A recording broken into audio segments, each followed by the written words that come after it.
On Wednesday, it was announced that Israel and Hamas have agreed to the terms of a ceasefire proposal in the 15-month war that began back on October 7th of 2023, though it's a conflict with decades of history prior to that date. But on this day in particular, Hamas attacked Israel and, according to the State Department, killed north of 1,200 people and took over 250 hostages. In the time since, according to the Palestinian Ministry of Health, over 45,800 Palestinians have been killed in Israel's retaliation.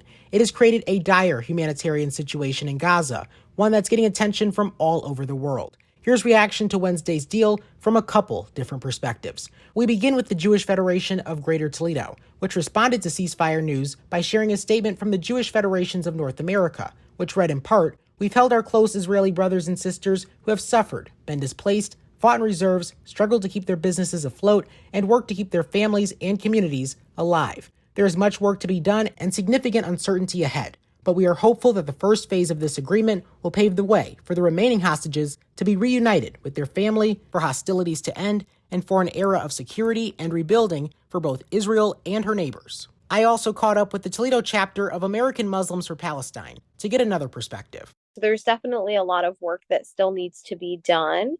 And as American Muslims for Palestine, we're very adamant about continuing to advocate for Palestinian rights to self-determination and the guarantee of ongoing rights. Entire villages have been wiped to absolutely nothing.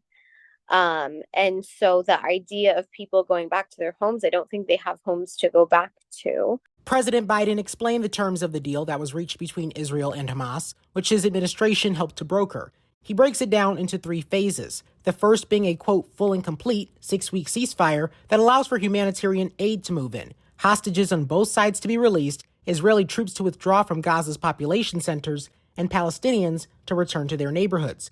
During this 6-week period, the president says, Israel will work to negotiate the war's permanent end. But there's a built-in safety net if no agreement is reached in that time. The plan says if negotiations take longer than 6 weeks, the ceasefire will continue as long as the negotiations continue.